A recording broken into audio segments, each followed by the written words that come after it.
আজকে বাবার বাড়ির দুপুরের আয়োজন, অনেক পছন্দের দুইটি খাবার। আসসালামু আলাইকুম। আজকে আমি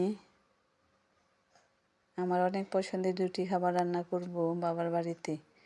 তো প্রথমে মাছগুলি ভেজে নিয়েছি, তারপরে যে ডালের বড়ি নিয়েছি, ডালের বড়িও একটু তেল দিয়ে ভেজেছি।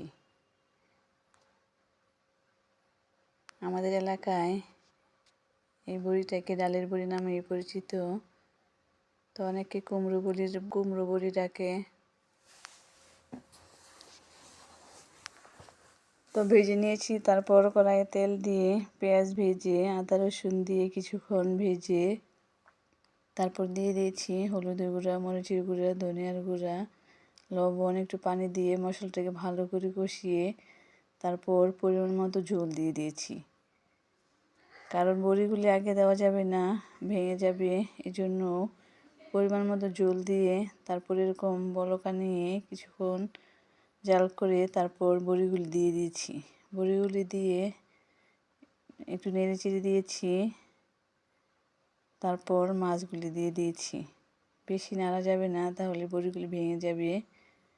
মাছগুলি দিয়ে কিছুক্ষণ জাল করে তারপর দিয়ে দিয়েছি জিরার গুঁড়া, ভাজা জিরার গুঁড়া দিয়ে কাঁচামরিচ দিয়ে ধনিয়া পাতা দিয়ে নামিয়ে ফেলব।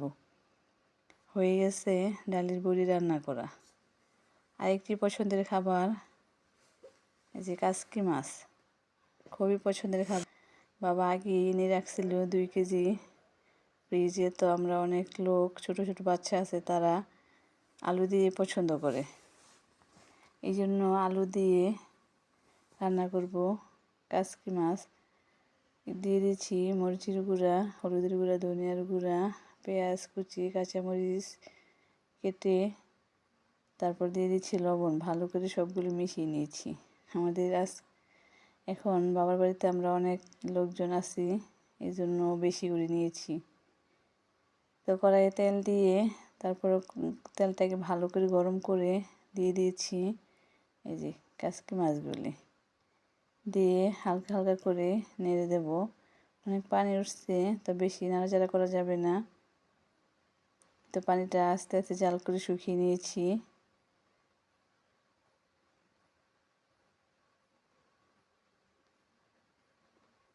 যখন পানিটা শুকিয়ে যাবে তারপর দিয়ে দেব ধনিয়া পাতা, দিয়ে একটু আলতো করে নেড়ে চেড়ে নামিয়ে ফেলব। এই ছিল আজকে বাবার বাড়ি দুপুরের আয়োজন। আল্লাহ হাফেজ।